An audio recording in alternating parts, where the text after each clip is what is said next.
வணக்கம். சிறகடிக்க ஆசை சீரியலில் இனி நடக்க போகுது அப்படின்னு தான் பார்க்க போகிறோம். இங்கே வித்யாவை கூப்பிட்டுக்கிட்டு ஃபர்னிச்சர் கடைக்கு போகிறாங்க. அப்போ மனோஜ் சொல்கிறாங்க, கடைக்குள்ளலாம் வராத, எங்கள் அம்மாவுக்கு உன்கிட்ட பேசுகிறதே பிடிக்கல. இப்போ நீ நிற்கிறத மட்டும் எங்கள் அம்மா பார்த்தாங்கன்னா அவ்வளோதான், என்கிட்ட பேசவே மாட்டாங்க அப்படிங்கும். மனோஜ், நீங்கள் என்ன நினச்சிட்ருக்கீங்க? உங்கள்கிட்ட பேசுறதுக்கெலாம் வரல.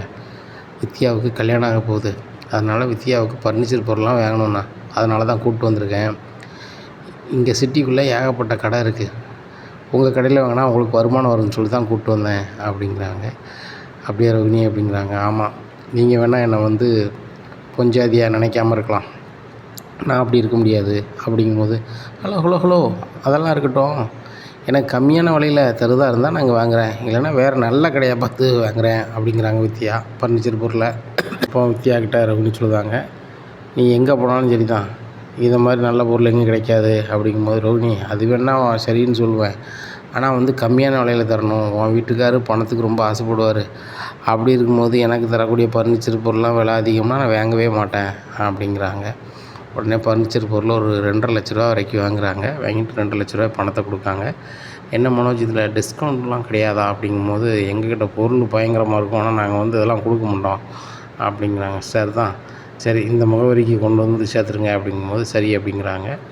மனோஜ், நான் போயிட்டு வரேன் அப்படிங்கிறாங்க. சரி ரோகிணி அப்படிங்கிறாங்க. உடனே அசோக் சொல்கிறார், பார்த்தீங்களா சார், உங்கள் வீட்டம்மா வந்தாலே வியாபாரம் தான், நீங்கள் உங்கள் வீட்டம்மாட்ட பேசாமல் இருக்கிறதுனால ரொம்ப கஷ்டமாக இருக்குது, எங்களுக்கு சம்பளம் கூட போடுறதுக்கு உங்களுக்கு வருமானமே வரமாட்டாங்குது.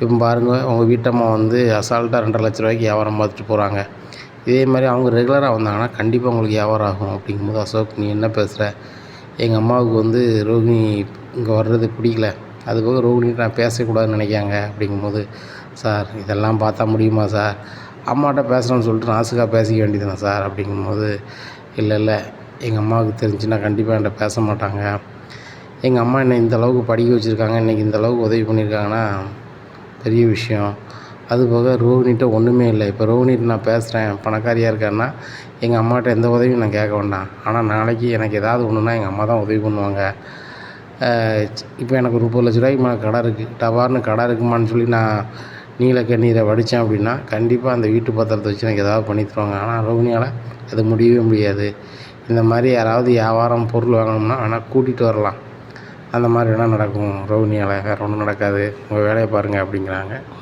இங்கே பேசுகிறது எல்லாமே ரோகிணி ஒளிஞ்சிருந்து கேட்காங்க. ஓ, நம்ம அசோக்கிட்ட பேசணும் இப்படி தான் பண்ணுறாரா, அப்போ நம்ம காத்திருக்கிறதுல பயனே இல்லை போலையே, இன்றைக்கி ஃபைனலாக பேசிட வேண்டியது நைட்டு அப்படின்னு நினைக்காங்க. அப்போ எல்லோரும் வேலைக்கு போயிட்டு நைட்டு வீட்டுக்கு போயிருந்தாங்க. மீனை சமைச்செல்லாம் கொடுக்காங்க. அப்போ ரோகிணி மட்டும் தனக்கு வேண்டியது சமைச்சிக்கிட்டு ரூமுக்குள்ளே போகிறாங்க. உடனே மனோஜ் அப்படிங்கிறாங்க, ரோகிணி நான் உங்கள்கிட்ட பேச விரும்பலை அப்படிங்கிறாங்க. மனோஜ், நானும் உங்கள்கிட்ட பேச விரும்பலை, உங்கள்கிட்ட ஒன்றே ஒன்று சொல்லிட்டு போகணுன்னு மட்டும் ஆசைப்பட்றேன் அப்படிங்கிறாங்க. என்ன அப்படிங்கிறாங்க, நாளைக்கு காலையிலேருந்து இந்த வீட்டில் நான் இருக்க மாட்டேன், அதுக்கு மேலே நீங்கள் தேட வேண்டாம், எனக்குன்னு ஒரு முடிவு இருக்குது, அதை நான் பார்த்துக்கிறேன் அப்படிங்கும்போது, என்ன பண்ண போகிற அப்படிங்கிறாங்க. இங்கே இவர் மொட்டை சந்தோஷம் சொன்னதும் நினைவு வருது, நம்ம 6 மாதம் தள்ளி போட்டால் வேறு கல்யாணம் பண்ணிப்போலோ, நம்ம 6 மாதம் ஆகலையே, 2 மாதம் தானே ஆச்சு அப்படின்னு சொல்லி முடிக்காங்க. ரோகிணி, இன்னும் 4 மாதம் இருக்குல்ல அப்படிங்க. என்னது 4 மாதம் அப்படிங்கிறாங்க. இல்லை 6 மாதம் ஆனால் தானே வேறு கல்யாணம் முடிப்பாங்களாம், பேசணும்னு வைக்கலண்ணா, என் ஃப்ரெண்டு சொன்னான், ஒத்துக்கிட்ட கேட்டால் அவன் கூட ஆமான்னு தான் சொன்னான் அப்படிங்கிறாங்க. வாயை மூடு மனோஜ், எனக்கு ஒரு முடிவு எடுக்கணும்னு நினச்சிட்டோம்னா என்றைக்கு தான் எடுப்பேன் அப்படின்னு சொல்லிட்டு அதை மைண்டில் வச்சுக்கிறாங்க. ஓ, 6 மாதம் பேசாமல் இருந்தால் வேறு கல்யாணம் பொண்டாட்டி முடிச்சுக்கிட்டு மனநிலை உனக்கு இருக்கோ, அதனால தான் அவங்க அம்மாட்ட ரோகிணியை கடைக்கு வர சொல்லுங்கள், அதுக்கு அனுமதி கொடுங்க அப்படின்னு சொல்லி கேட்டையோ, சரிட்டு அதையே கையில் வச்சுக்க வேண்டியதான் அப்படின்னு சொல்லி நினைக்காங்க.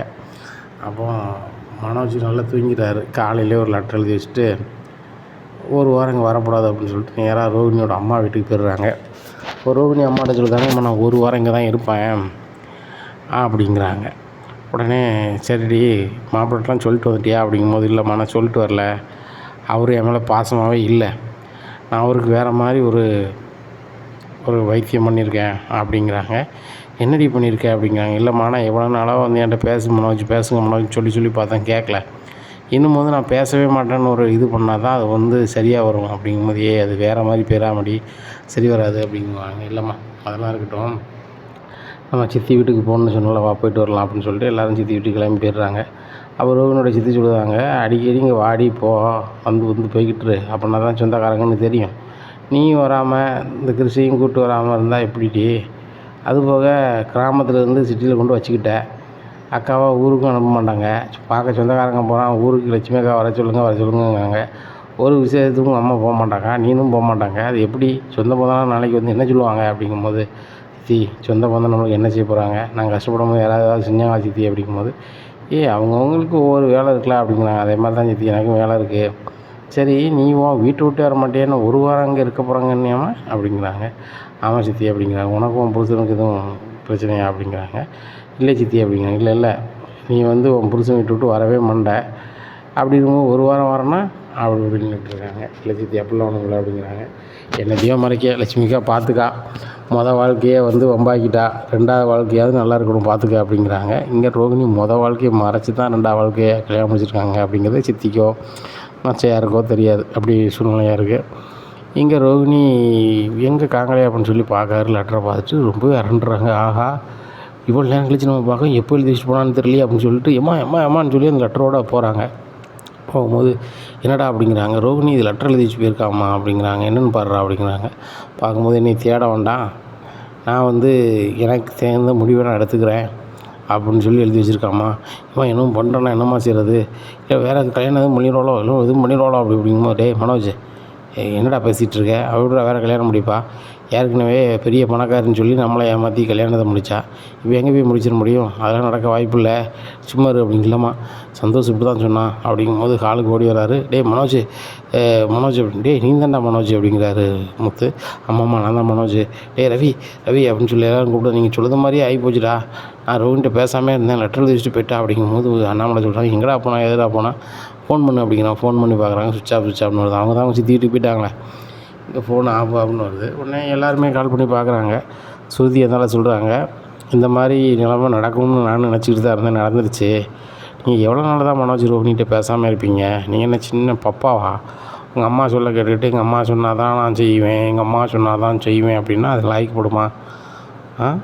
இப்போ பாருங்கள், ரோகிணி விட்டு போயிட்டாங்க. இப்போ என்ன பண்ண போகிறீங்க? சீதா கல்யாணத்தை செவ்வாய் இழுத்துக்கிட்டு இருந்தாங்க, அது ரெடியாக பண்ணி வைக்கல. இப்போ இன்றைக்கி அவங்க நல்லா இல்லை. அன்றைக்கி நிலைமைக்கு எந்நேரம் எங்கள் மேலே கோவப்பட்டாலும் கூட கரெக்டாக தானே இருக்குது. அதே மாதிரி உங்கள் அம்மா நீங்கள் வந்து ரோகின்கிட்ட பேசினா ஆரம்பத்தில் கோவப்பட்டுருக்க தான் செய்வாங்க. அப்படியே இருந்துட போகிறாங்க. ஒரே வீட்டில் பேசாமல் இருந்துட முடியுமா? அது நடைமுறைக்கு சாத்தியமா?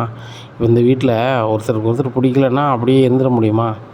நீங்கள் இப்படி இருக்கக்கூடாது மனோஜ், அதான் இப்படி இருக்காங்க அப்படின்னு சொல்லிட்டு எல்லோரும் கால் பண்ணி பார்க்காங்க. உடனே விஜயா சொல்கிறாங்க, என்ன ஆளுக்கு மனோஜ் நீங்கள் பேசிகிட்டு இருக்கீங்க, மனோஜ் பண்ணது சரிதான், என் மேலே அவ்வளோ அதிக பாசம் வச்சுருக்கான் அப்படிங்கும்போது, விஜயா வாயை மூடு, முதல்ல ரோகிணி எங்கேன்னு தெரியல, மனோஜ் எங்கே இருக்காளோ ஏது இருக்காளோ தேடி கொண்டா அப்படிங்கும்போது, இல்லைப்பா அம்மா சொன்னால் தானே இது பண்ண முடியும் அப்படிங்கும்போது, முதல்ல ரோகிணியை காங்கலை, ரோகிணிக்கு எதாவது ஒன்றும் உனக்கு தான் ஒரி வரும், அதை பார்த்துக்க அப்படிங்கும்போது, என்னப்பா வரும் வேறு எதுவும் ஆயிருமா? இந்த சந்தோஷம் மாதிரி வேறு கல்யாணம் முடிச்சு போகலாம் அப்படிங்கும்போது, வாயை மூடுறா, வேண்டாம் வேறு கல்யாணம் முடிக்க போகிறா அப்படிங்கும்போது வித்யா கால் பண்ணுறாங்க.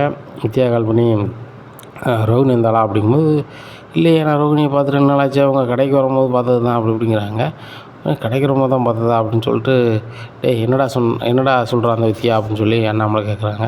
இல்லைப்பா 2 நாளைக்கு முன்னாடி கடைக்கு வந்தாவா, என் கடையில் வந்து சாமாங்கனாவா, அதோட சரி அப்படிங்கிறாங்க. 2 நாளா அப்படின்னு விஷயம் இல்லைம்மா, நேற்று தான் வந்தாங்க. என்னடா உடம்புற அப்படிங்கிறாங்க. ஏம்மா அவள் கடைக்கு என்கிட்ட பேசணும் வரலாம் வைக்கணும்லாம் வரலை, இப்போ வித்யாவுக்கு வந்து கல்யாணம் வருதான், அதனால் ஃபர்னிச்சர் பொருள் வாங்கினாங்க, ஒரு 2.5 லட்ச ரூபாய்க்கு பொருள் வாங்கினாங்க அப்படிங்கும்போது முத்து சொல்கிறார். அப்புறம் 2.5 லட்ச ரூபாய்க்குலாம் ஒரு நாளைக்கு வியாபாரம் ஆக தான் செய்யுது அப்படிங்கும்போதே, ஒரு நாள் 2 லட்ச ரூபா ஆகும், 3 லட்ச ரூபாயும் ஆகும், சில நேரம் ஆகாமே இருக்கும் பிஸ்னஸில், அதெல்லாம் ஜெகஜண்டா அப்படிங்கும்போது, சரி அதெல்லாம் இருக்கட்டும், உன் பொண்டாட்டி எங்கே இருக்கா எது இருக்கான்னு சொல்லி கூப்பிட்டு வரப்பார் அப்படிங்கும்போது விஜயாவை பார்க்குறாங்க. விஜயா வந்து, அவள் வந்து தும்முற எடுத்து லெட்டர் எழுதி வச்சு அவார்டில் போனான்னா நம்ம இது பண்ணிகிட்டு இருக்க முடியுமா? இவன் மனோஜ் வேலையை பாரு அப்படிங்கும்போது அண்ணாமலை சொல்கிறாங்க, உங்கள் அம்மா சொல்ல இந்த வகையில் கேட்காத, என்னாச்சு ஏதாச்சுன்னு பாரு அப்படிங்கிறாங்க. நேராக பழைய பார்லருக்கு போகிறாங்க. அப்போ ரோகிணி அவங்க வரவே இல்லை. அவங்க வேலையை விட்டு ரொம்ப நாள் ஆகி போச்சு. அவங்களுக்கு வர பர்சனல் வேலையை மட்டும்தான் அவங்க எடுத்து செஞ்சிட்ருக்காங்க, மற்றபடி இங்கே வர்றதும் இல்லை போகிறதும் இல்லை அப்படின்னு சொல்லிடுறாங்க. வித்யா வீட்டுக்கு மறுபடியும் கேட்காங்க. வித்யாவும் தெரிலன்றாங்க. வித்யா மறுபடியும் ஃபோன் பண்ணி ரோகிணி சொல்கிறாங்க, ரோகிணி நீ செஞ்சது வேலை செய்யுதுன்னு நினைக்கிறேன், மனோஜ் உங்களை தேடி அழைத்தாரு அப்படிங்கும்போது, அலையட்டும், நான் 1 வாரம் கழிச்சு தான் வீட்டுக்கு போவேன், 1 வாரத்துக்குள்ளே அவர் சரியாக வந்துடணும், இல்லைன்னா என் வாழ்க்கை சரியாக வராதுன்னு எனக்கு நல்லாவே தெரியும், நான் எத்தனை வாட்டி அந்த மனோஜ்ட்ட வந்துட்டு என்கிட்ட பேசுங்க எனக்கு பின்னாடியே போக முடியும், அது லாயக்கப்படாது அப்படிங்கிறாங்க. பார்த்துக்கோ, ரொம்ப ஓவராக போகாமல், கயிறு முருகுனா என்ன செய்யும், அத்துரும், பார்த்துக்கோ அப்படிங்கிறாங்க. நான் பார்த்துக்கிறேன், நீ ஃபோனை வை, கேட்டால் யாரும் கேட்டால் நீ தெரியாதுன்னு மட்டும் சொல்லிடு அப்படிங்கிறாங்க. கொஞ்ச நேரத்தில் மீனா வராங்க. வந்து வித்யா, ரோஹிணி எங்கே போனாங்கன்னு தெரியுமா அப்படிங்கிறாங்க. தெரியல மீனா அப்படிங்கிறாங்க. இல்லை உங்களுக்கு கண்டிப்பாக தெரியும், உங்களுக்கு தெரியாமல் எப்படி இருக்கும் அப்படிங்கும்போது, சொல்லுதுன்னு தப்பாக நினச்சிக்காதீங்க மீனா, ரோஹிணி ஒரு இடத்துக்கு போயிருக்கா, இனி யார்கிட்டையும் சொல்லக்கூடாதுன்னு சொல்லிட்டான். ஆனால் உங்கள்கிட்ட எனக்கு என்ன செய்யலை, போய் சொல்ல முடியல. ரோஹிணி அவங்க வேண்டிய இடத்துக்கு போயிருக்கா, வந்துடுவா, அவளை நீங்கள் நினச்சி பயப்பட வேண்டாம் அப்படிங்கிறாங்க. இல்லை, வீட்டில் எல்லோரும் பயப்படுதாங்க, எங்கள் மாமா வந்து இன்னும் சாப்பிடாமல் இருக்காங்க, போன பிள்ளைய காங்கலேன்னு சொல்லிட்டு, அதான் வந்து நான் உங்கள்கிட்ட கேட்க வந்தேன் அப்படிங்கும்போது, நீங்கள் உங்கள் மாமாவை சாப்பிட சொல்லுங்கள், ரோஹிணி வந்துடுவா. மனோஜ் வந்து ரோஹிணிகிட்ட பேசலைன்ட்டு ரோஹிணிக்கு ரொம்பவே வருத்தம், அதனால தான் கிளம்பி போயிட்டா அப்படிங்கும்போது, எல்லாருக்குமே தான் புருஷன் பேசலைன்னா கஷ்டமாக தான் இருக்கும். என் புருஷன் என் மேலே ரொம்ப பாசமாக தான் இருப்பார், ஒரு நாள் பேசினா கூட ரொம்ப கஷ்டமாக தான் இருக்கும். ரோஹிணிகிட்ட இவ்வளோ நாள் மனோஜ் பேசாமல் இருக்காங்க, கஷ்டம்தான். அதனால் அவங்க போயிருக்கப்போ என் கோவத்துலேயும் போயிருப்பாங்க, ஆனால் வேறு எதுவும் பண்ணிக்காமல் அப்படிங்க, அதெல்லாம் ஒன்றும் பண்ண மாட்டா, அவள் ரொம்ப தெளிவு அப்படிங்கிறாங்க. சரி எங்கே இருந்தாலும் பத்திரமா இருக்க சொல்லுங்கள் அப்படின்னு சொல்லிட்டு போயிடுறாங்க. போய் மாமா சாப்பிடுங்க. நான் வித்யாட்ட கேட்டேன், வித்யா சொல்கிறாங்க இந்த மாதிரி தெரிஞ்ச இடத்துல தான் போயிருக்கா, வந்துருப்பா, நீங்கள் பயப்படாதுன்னு சொல்கிறாங்க மாமா, நீங்கள் சாப்பிடுங்க அப்படிங்கிறாங்க. ஏம்மா அது இல்லை, யாருக்குன்னா இந்த வீட்டில் இருக்கும்போதே ரோகிணியும் மனோஜும் பேசலை, இவன் தூர விலகி நின்ற பிறகு இவங்க பேசி இல்லைன்னா பேசாமல் போய் லைஃப் ஏறு மாதிரி ஆயிடக்கூடாதுமா, அதாம்மா யோசிக்கிறேன் அப்படிங்குமாம்மா. அப்படிலாம் ஒன்றுமே ஆகாது, நீங்கள் சாப்பிடுங்க அப்படிங்கும்போது முத்து வராதேப்பா, நீ சாப்பிடுப்பா, நாங்கள் தேடிக்கிறோம், அதுபோக உனக்கு வேறு உடம்பு சரியில்லைப்பா, டயத்துக்கு சாப்பிடு அப்படிங்கும்போது ரவியும் சாப்பிடுங்கப்பா அப்படிங்கிறாங்க. சாப்பிடுதாரு. உடனே முத்து காரில் அங்கங்கே தேடி அலையுதாங்க, மனோஜ் காரில் ஒரு இடத்த தேடி அலையுதாங்க, ஒன்றும் கண்டுபிடிச்ச பாடு இல்லை. 2-3 நாள் ஆயிடுது. வித்யா எங்கே இருக்காங்கன்னு சொல்லலை. ஆனால் மீனாவுக்கு வித்யா இருக்க இடம் தெரியுமா, வித்யாவுக்கு சொல்லிடுவோமா அப்படின்னு நினைக்காங்க. அப்போ முத்துட்ட சொல்கிறாங்க பையன், ஏங்க அந்த வித்யாவுக்கு ரோஹிணி எங்கே இருக்காங்கன்னு தெரியும், ஆனால் சொல்லக்கூடாதுன்னு சொல்லியிருப்பாங்கன்னு நினைக்கிறேன், எனக்கு அதுக்கு மேலே அவங்ககிட்ட கேட்க முடியல அப்படிங்கும்போது, மீனா இவன் ரொம்ப ஓவராக பண்ணிகிட்ருக்கான், அந்த பொண்ணு மனோஜ் தேடணும்னு சொல்லி தான் பண்ண மாதிரி தெரியுது, விட்டுரு, இது ஃப்ரீயாக விடு, உனக்கு தெரிஞ்ச விஷயத்து வேறு யார்ட்டையும் சொல்ல வேண்டாம் அப்படிங்கும்போது, இல்லைங்க அவர் வீட்டுக்காரர் இப்போ பார்க்க ஒரு மாதிரி இருக்கார் அப்படிங்கும்போது, அவன் வந்து அதெல்லாம் இல்லை, அந்த பிள்ளைக்கு எதுவும் ஆகிடுச்சுன்னா நம்ம மாட்டிப்போமோ, இல்லை நம்ம தொழிலுக்கு எதுவும் பாதிக்குமா அப்படி தான் அவன் நினைப்பானே தவிர்த்து வேறு ஒன்றும் நினைக்கல, அவன் என் கூட தேட வரும்போதெல்லாம் வந்து அவளை பாசத்தில் தேடினதை காட்டிலும் இந்த மாதிரி தான் வேலையை பண்ணிகிட்ருக்கான் அப்படிங்கிறாங்க. அப்படியா, சரிங்க அப்படின்னு சொல்லிட்டு வேலையை பார்க்க ஆரம்பிச்சிடுறாங்க. இங்கே மனோஜ் வழக்கம் போல் கடையில் இருக்காங்க. அப்போ அசோக் சொல்கிறாங்க, மேடம் சார் இங்கே பாருங்கள், மேடம் மாதிரியே ஒரு ஆள் ஏதோ பண்ணிட்டாங்க வச்சுட்டாங்கன்னு சொல்கிறாங்க அப்படின்னு, பையன் காட்டாதியா அப்படிங்கிறாங்க. பட் அங்கங்கே பார்க்குறாங்க, இது ரோகிணி இல்லை, இப்படியா இருக்குது. இப்படி இருக்கும்போது இங்கே சீதாவும் அருணும் வீட்டுக்கு எல்லாத்துக்கும் பண்டத்தை வாங்கிட்டு வீட்டுக்கு வராங்க. விஜயா சொல்கிறாங்க, கண்டவங்களாம் அந்த வீட்டுக்கு வரதுக்கு என்ன சத்திரமா அப்படின்ட்டு இருக்காங்க. அத்தரை வந்து எல்லாரையும் பார்த்துட்டு போன வந்தேன் அப்படிங்க, யார் உனக்கு அத்தை அப்படின்னு இருக்கும்போது மீனா வந்துடுறாங்க. வா சீதா, வாங்க அருண் அப்படிங்கிறாங்க. வாங்க நீ அப்படிங்கிறாங்க. முத்து வந்துடுறாங்க, வாங்க உட்காருங்க அப்படிங்கும்போது, இல்லை நாங்கள் கிளம்புறோம், உங்களுக்கு எல்லோரும் ஸ்வீட் வாங்கிட்டு வந்தோம் அப்படிங்கும்போது, இல்லை இங்கே எதுவும் சாப்பிட்டு தான் போகணும் அப்படிங்கும்போது, டேய் முத்து, இது கண்டவங்களாம் வந்து சாப்பிட்றதுக்கு சத்திரமாடா, ஏற்கனவே இந்த வீட்டில் ஒருத்தி காணலை வைக்கலன்னு சொல்லி ஒரு ஒரி போய்கிட்டு இருக்குது, அதை என்னென்னு போய் பாருங்கள் அப்படிங்கும்போது, ஏம்மா அவங்க இந்த வீட்டில் இருக்கும்போது நீங்கள் என்ன ஏதுன்னு பார்க்க சொல்லலை, இப்போ போன பிறகு சொல்கிறீங்க அப்படிங்கும்போது, காணலை, நாளைக்கு ஏதாவதுனா மனோஜை பாதிக்கும்னு சொல்லி தான் சொல்லுதேன்டா, வேறு ஒன்றும் இல்லை அப்படிங்கிறாங்க. உடனே இவர் சொல்லுதாரு, அருண் சொல்லுது, என்னாச்சு அப்படிங்கும்போது, இல்லை அருணே, எங்கள் வீட்டில் மனோஜோட பொஞ்சாதி இருந்தா, இவன் பேசவே இல்லை, எங்கள் அம்மா சொல்ல கேட்டுட்டு பேசாமல் இருந்தான், அதனால் அந்த பிள்ளை கோவப்பட்டு எங்கே வீட்டு பிள்ளைக்கு, ஆனால் எங்கே போச்சு ஏது போச்சுன்னு தெரியல, ஆனால் அவன் ஃப்ரெண்டுக்கு தெரியுது அப்படிங்கும்போது, உங்கள் ஃப்ரெண்டு அட்ரஸ் சொல்லுங்கள், நான் என்னால் முடிஞ்சு இது பண்ணி தரேன் அப்படின்னு சொல்லிட்டு அவர் அட்ரஸ் வாங்கிட்டு நேராக அருண் அங்கே போகிறாரு. ஏமா நான் இந்த ஸ்டேஷன்லேருந்து வரேன், இனி யாருன்னு தெரியல அப்படிங்க. ஆமாம் நீங்கள் சீதா மாப்பிள்ள தானே அப்படிங்கம்மா, சீதா மாப்பிள்ள தான், மனோஜோட வீட்டம்மா எங்கே போயிருக்கான்னு தெரியுமா அப்படிங்கும்போது, இவர்கிட்ட சொன்னால் வசமாலா கயிறுமா அப்படின்னு சொல்லிட்டு, இல்லை சார் எனக்கு தெரியாது அப்படிங்கிறாங்க. சரிம்மா உனக்கு தெரிஞ்சால் சொல்லு, ஏன்னு கேட்டால் அவங்க வீட்டில் ரொம்ப பயந்துட்டு கிடக்காங்க, அந்த பொண்ணுக்கு எதுவும் ஆயிருமான்னு சொல்லிட்டு அப்படிங்கிறாங்க.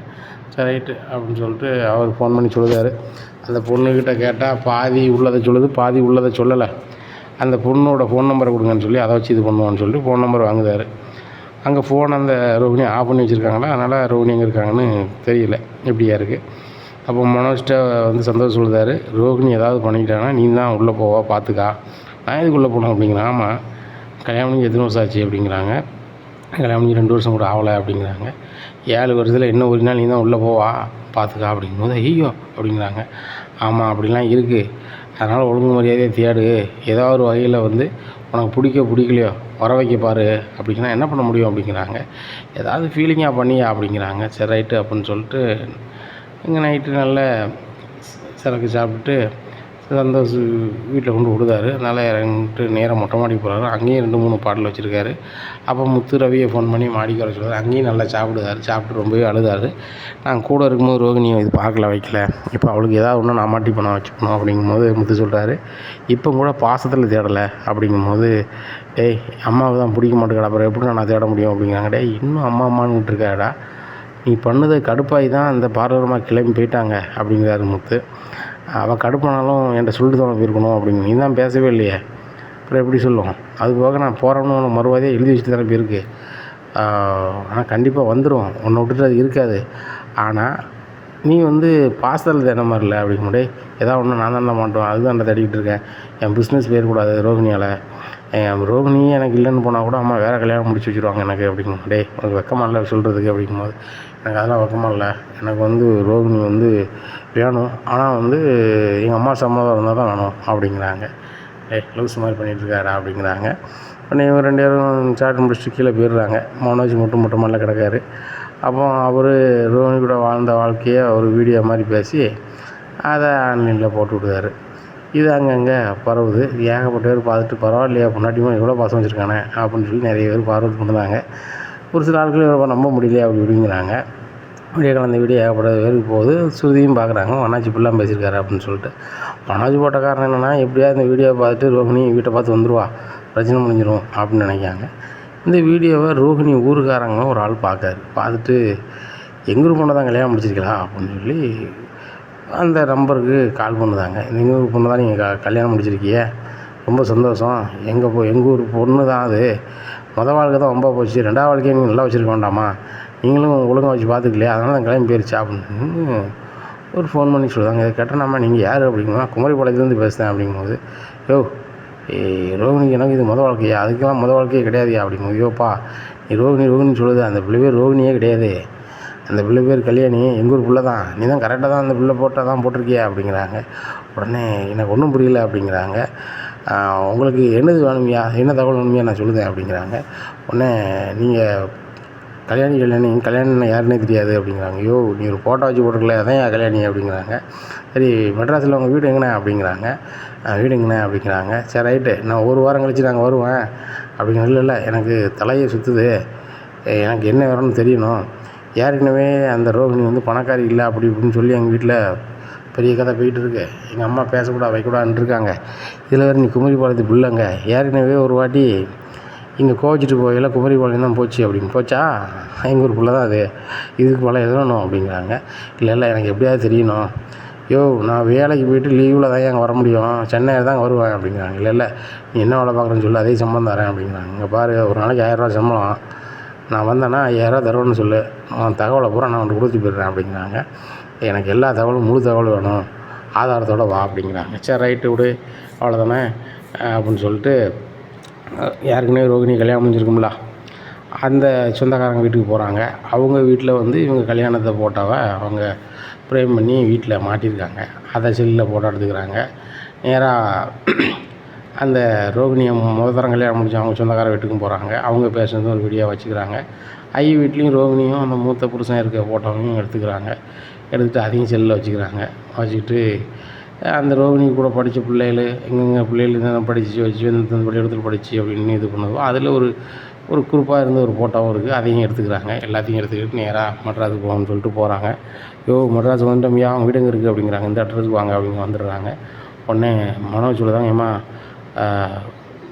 ரோகிணியை பற்றி கொஞ்சம் சொல்லணும் அப்படிங்குவோம். என்னடா வந்துடலடா அப்படிங்கிறாங்க. இல்லைம்மா அவளை பற்றி நான் ஒரு வீடியோ ஒன்று போட்டிருந்தேன் ஃபீல் பண்ணி, அவளை பற்றி ஃபீல் பண்ணது அளவுக்கு ஆகிட்டடா, அவன் அம்மா அவள் சொல்லுக்கு மறுவாது இல்லையா, ஏம்மா அது முதல்ல இருக்கட்டும், நம்ம ரோகிணி நினச்சிட்ருக்கோம், அதை கல்யாணிங்காங்கம்மா, அதான் எனக்கு ரொம்ப இதாக இருக்குது, அந்த பிள்ளை பேர் கல்யாணியா, ரோகிணி கிடையாதான் அப்படின்னு சொல்லுதாங்க. அப்படிங்க டேய் என்னடா குழப்புத, அவள் பணக்காரி இல்லை, பேரெலாம் அதான் அப்படிங்க. இல்லைம்மா ஒரு பையன் வந்திருக்கான், உள்ளவாப்பா அப்படிங்கிறாங்க. உள்ளே வராங்க. வந்தோன்னா ஏம்மா அங்கே பாருங்கள், நான் குமரிப்பாளையத்துலேருந்து வாரேன், உங்கள் பையன் வந்து ரொம்ப ஃபீல் பண்ணி வீடியோ போட்டிருந்தார். சரி நம்ம ஒரு பிள்ளைக்கு 2 தரமாக வாழ்க்கை கொடுத்துருக்காரு, அவருக்கு நம்ம ஒரு பாராட்டுவோம்னு சொல்லி தான் இது பண்ணேன். கடைசியில் பார்த்தா அந்த பிள்ளை பேர் வேறங்காரு. நான் அந்த பிள்ளை பேரை வந்து கல்யாணின்னு சொல்லுதேன்.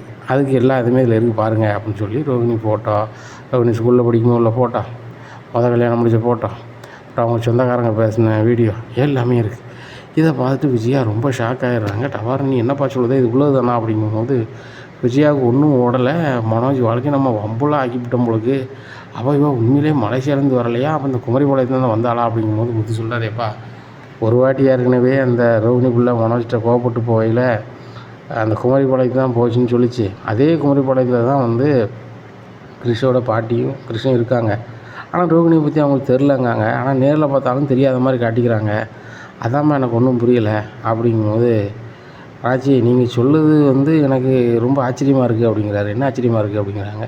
அந்த கல்யாணியோட அம்மாவே அந்த கிறிஷோட பாட்டி தானே அப்படிங்கிறாங்க. என்னப்பா சொல்கிற அப்படிங்கிறாங்க. ஆமாம், அவங்க இப்போ கிராமத்தில் இல்லை, அவங்க எங்கோ அம்பத்தூரில் பஸ் ஸ்டாண்டு பக்கத்தில் கொஞ்சம் தூரத்தில் இருக்கான்னு சொல்கிறாங்க.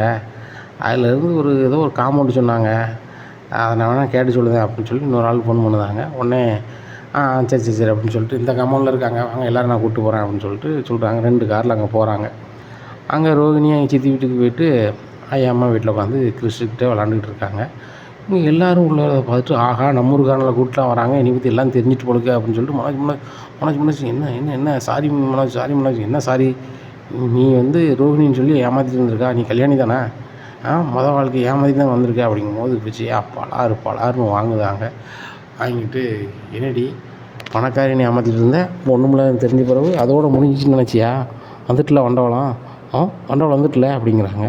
அதான் என்னை மன்னிச்சிருங்க ஆண்டி, என்னை மன்னிச்சிருங்க ஆண்டின்லாம் கூப்பிட்றாத அப்படிங்கும்போது ரோகிணியோட அம்மா எல்லோரும் என்னை மன்னிக்கணும் அப்படிங்கும்போது முத்து சொல்கிறார். ஏம்மா நாங்கள் தாம்மா மன்னிக்கணும் உங்கள்கிட்ட பேசுனதுக்கு, நாங்கள் உங்கள்கிட்ட அவ்வளோ உண்மையாக பேசியிருக்கோம், கிறிஸ் கஷ்டப்படக்கூடாது எங்கள் வீட்டில் வச்சு வளர்க்கணும்னு நாங்கள் நினச்சிருக்கோம், உங்கள்கிட்ட பல முறை கேட்டு நாங்கள் சங்கடத்தையும் அனுபவிச்சிருக்கோம்.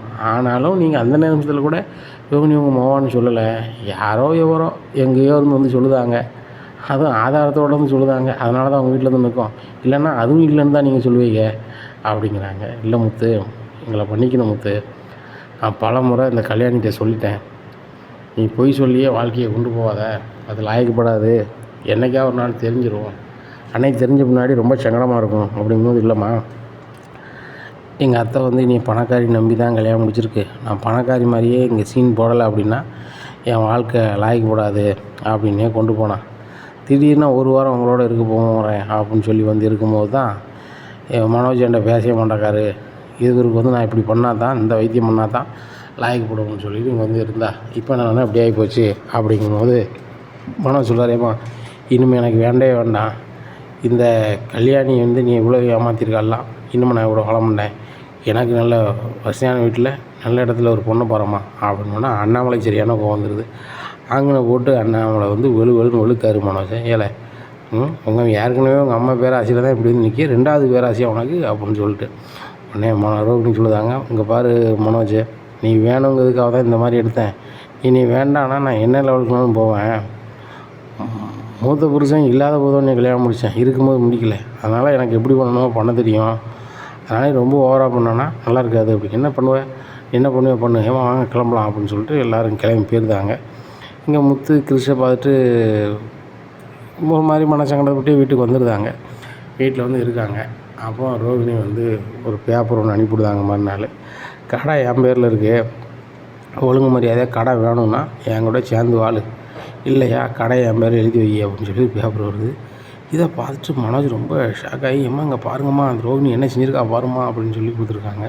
இதை பார்த்துட்டு என்னடா சொல்கிற, கடை அப்போ உன் பேரில் இல்லையா அப்படிங்கிறாங்க. இல்லைம்மா கடை என் பேரில் இருந்தால் முத்தோ ரவியை திடீர்னு கேட்டுருவாங்கன்னு சொல்லி நான் அவன் பேரில் தான்மா வாங்கினேன் அப்படிங்கும்போது, ஏன்டா அப்படி பண்ணேன் அப்படிங்கிறாங்க. உடனே முத்து சிரிக்கிறாரு. மீனா ஒன்றையும் மாதிரியோ மற்றவங்க மாதிரியே இல்லை, அந்த பிள்ளை பயங்கரமான ஆள், நான் சொல்லலை, கடையை வந்து அந்த பிள்ளை பேரில் வாங்கியிருக்கு, இவன் பாரு நம்ம ஆள் மாட்டிட்டு முடிக்காம பாரு அப்படிங்கிறாங்க. டேய் சும்மாறா அப்படிங்கிறாங்க. நீ சும்மாருக்கு போய் தாண்டா இப்படிலாம் நடக்கு அப்படிங்கிறாங்க. உடனே ரோகிணி மறுநாள் காலைல வராங்க. என்ன மனோஜ் நேற்று பேப்பர் வந்துச்சா அப்படிங்கிறாங்க. ஆமாம், என்ன முடிவு எடுத்திருக்க, கடையை தரப்போகிறீங்களா, நான் அந்த வீட்டில் வாழணுமா அப்படிங்கிறாங்க.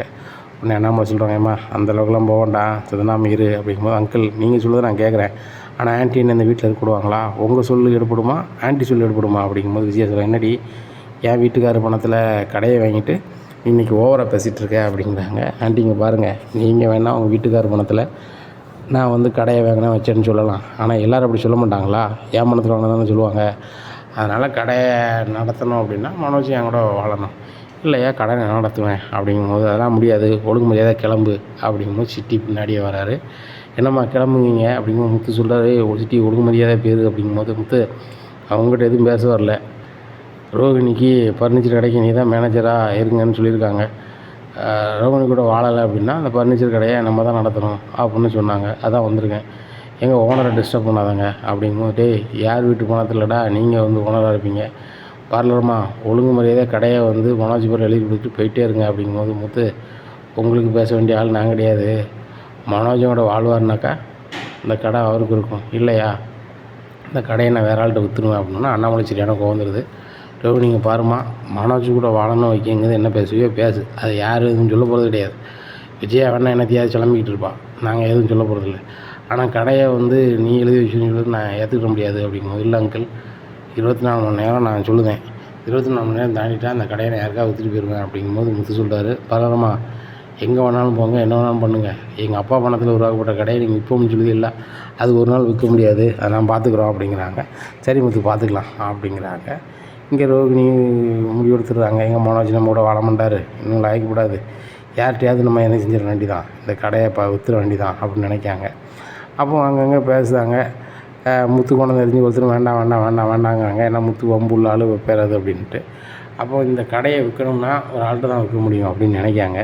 சுருதியோட அப்பாட்ட போகிறாங்க, போய் கடை என் பேரில் தான் இருக்குது, நான் கஷ்டப்பட்டு வீட்டிலேருந்து வந்திருக்கேன், நான் ஏமாற்றி கல்யாணம் முடிச்சேன் வச்சோம்னு சொல்லி என் கூட மனோஜ் வாழ மாட்டாங்காரு, அந்த கடை என் பேரில் தான் இருக்குது, நீங்களே எடுத்துக்காங்க அப்படின்னோடனே முதல்ல சுருதியோட அப்பா வேணாங்காரு. ரெண்டாவது ரைட்டு, இதை வாங்கினா தான் அண்ணாமலையை நம்ம சொல்லலாம் கேட்க வைக்க முடியும், ஏன் ரவியை வீட்டோடு கொண்டு வரணும், இந்த கடையை வச்சு தான் நம்ம பண்ண முடியும் அப்படின்னு சொல்லி, சரி நான் கடையை வாங்கிக்கிறேன், எவ்வளோ வேணும் அப்படிங்கிறாங்க.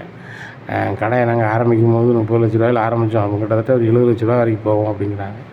1 கோடி ரூபா தரேன், கடையை வாங்கிட்டு ஒதுங்கிடுவீங்களா அப்படிங்கும்போது ரோகிணியா ரைட்டு 1 கோடி ரூபா தந்தால் போது நம்ம 4 பார்லர் வச்சு நம்ம நல்லா சம்பாதிக்க ஆரம்பிச்சிட்டாலே ஆட்டோமேட்டிக்காக மனோஜ் வந்துடுவார், கடையும் நம்மக்கிட்ட இருந்து வேறு மாதிரியான மாதிரி ஆயிரும், நம்ம வாழ்க்கையும் திரும்ப கிடைச்ச மாதிரி ஆயிரும் அப்படின்னு நினைக்காங்க. இந்த விஷயம் முத்துக்கு தெரிய வருது. தெரிஞ்சோன்னா இவர்கிட்ட வாசுதேவன் வந்து சொல்லிட்டாங்க, கடை இது எங்கள் கடை தேவையில்லாமல் இது பண்ணிகிட்ருக்காங்க, அந்த ரோகிணி வந்து மனோஜ் கூட வாழறதுக்காக ஏதோ வேண்டாத வேலை பண்ணிகிட்ருக்காங்க, நீங்கள் அதுக்கு தேவையில்லாமல் இது பண்ணாதாங்க அப்படிங்கும்போது, எதனால் அந்த ரோகிணிகிட்ட பேசியா நீ வீட்டை விட்டு கிளம்பியா அப்படின்னு சொல்லிடுறாங்க. முத்து ரொம்ப கோபமாக வராரு. வந்துட்டு பழைய ஓனர்கிட்ட போய் பேசுகிறாங்க, அண்ணாச்சி உங்கள் கடையை எங்கள் அண்ணாச்சி வைக்கணும்னு சொல்லி நான் தான் கொண்டு வந்து சொன்னேன், அவர் எங்கள் அப்பா பணத்தை தான் ஏமாற்றிட்டு கொடுத்தாரு, கடைசியில் இப்போ என்னன்னா அவன் பொண்டாட்டி பேரில் அந்த கடையை பத்திரம் போட்டுப்போம் உங்களுக்கு, இப்போ அந்த கடையை அவங்க வேற ஆள்கிட்ட வைக்க போகிறோம் வைக்கணும்னு சொல்லுதாங்க, எங்கள் அப்பா ஒட்டுமொத்தோட உழைப்பு என்ன செய்யணும் தெரியலையா அப்படிங்கும்போது, நீங்கள் அந்த கடையை நடத்த உங்களுக்கு விருப்பமா அப்படிங்கும்போது, தலைவர் அவ்வளோ பணம் என்கிட்ட கிடையாது அப்படின்னு, பணமே அதுக்கு தேவையில்ல தம்பி, அந்த கடையை விற்கும் போதே நான் ஒரு சூழ்நிலையை சொல்லி தான் விற்றேன், அந்த கடையில் ஏதாவது உரி வந்தால் திரும்ப என்கிட்டே வந்துடும் அப்படின்னு சொல்லி ஒரு வார்த்தையை சொல்லி தான் அதை விற்றேன், இப்போ அந்த வார்த்தையை வச்சு நான் அந்த கடையை உனக்கு வாங்கியிருந்தேன் அப்படின்னு சொல்லி அந்த வார்த்தையை வச்சு கடையை மாற்றி முத்து பேரில் அதை கொடுத்துட்றாரு. முத்து பேரில் கொடுத்தோன்னே இங்கே ரோகிணி அம்மா வாசிரெண்ட் எல்லாம் வைக்கிறது எல்லாம் ரெடி பண்ணையில் முத்து பேரில் மாறிட்டுன்னு தெரிய வருது. ரோகிணியை ரொம்பவே சத்தம் போடுதார், ஒரு நாள் இவ்வளோ செலவு அந்த அண்ணாமலை கொடுக்கும்போது நான் தொடர்ந்து தோத்துட்ருக்கேன், அதுக்கு நீனும் ஒரு காரணம் அப்படிங்கும்போது, இந்த முத்து தான் அப்படி பண்ணிட்டான் வச்சுட்டான் அப்படிங்கும்போது, இன்னும் ஒன்றும் பண்ண முடியாதா அப்படின்னு, ஒன்றும் பண்ண முடியாது அப்படிங்கிறாங்க. உடனே அண்ணாமலை கிட்ட போய் அந்த பேப்பரை கொடுக்குறாருப்பா, ஏற்கனவே பழைய ஓனர் அந்த சூழ்நிலையில் ஒரு வார்த்தையை சேர்த்துருக்காரு, அதை இவன் படிக்காமல் தான் கையெழுத்து போட்டு போகும்போது அது நம்மளுக்கு சாதகமாக இருக்குப்பா, உங்கள் உழைப்பால் வந்த பணத்தில் வந்த கடை யாருக்கும் போகாது, நம்ம கடை ஓனர் நீங்களாக தான் இருப்பீங்க அப்படின்னு. முத்து அந்த பத்திரத்தை என்ன கொண்டாடா அப்படிங்க, ஏன்ட்ட கொண்டாவா, அப்பா தான் ஓனரு, எப்போ அங்கே பாருங்கள் நீங்கள் தான் நடத்தி வேணும், அந்த பத்திரத்தை தரேன், ஏன்னா நான் யாருக்கும் கொடுக்குற மாதிரி இல்லைப்பா அப்படிங்கிறாங்க. உடனே அண்ணாமலை சொல்லுறாங்க, முத்து ஏன்ட்டெலாம் தர வேண்டாம், இதை நீனே நடத்து, மனோஜ் ஒரு நாள் நடத்தினா லாபம் இல்லைன்னு சொல்லி நட்டத்தில் கொண்டு வச்சுருக்கான், அந்த கடனையும் அடைச்சி மீண்டு வந்து இந்த கடையை நீனே வச்சுக்க, நாள் போட நல்லா வந்துச்சு அப்படின்னா ரவிக்கு நாள் முடிஞ்சது செய்ய அப்படிங்கும்போது, கண்டிப்பாப்பா அப்படிங்கிறாங்க. உடனே ரவி சொல்கிறாரு, கண்டிப்பாக முத்து லாபத்தில் நடத்தி இந்த வீட்டு நிலைமை கொண்டு வர நம்பிக்கை இருக்குப்பா அப்படிங்கும்போது, விஜயாவுக்கு ஒன்றும் ஓடலை, மனோஜ் விட்ட கடையும் போயிடுச்சு, எல்லாமே போயிடுச்சு இந்த கேடுகட்ட ரோகிணியால் அப்படின்னு சொல்லி ரொம்ப கடுப்பாகிறாங்க ரோகிணி மேலே. இனி என்ன நடக்கும் இந்த விஜயா வீட்டில்? ரோகிணி இந்த வீட்டுக்குள்ளே மறுபடியும் வர முடியுமா? மறுபடியும் அவங்க சாம்ராஜ்யம் நடக்குமா? அப்படிங்கிறத பொறுத்து வந்து பார்க்கலாம். நம்ம சேனலை நீங்கள் கொஞ்சம் மறக்காமல் லைக் அண்ட் சப்ஸ்கிரைப் பண்ணுங்கள். நன்றி, வணக்கம்.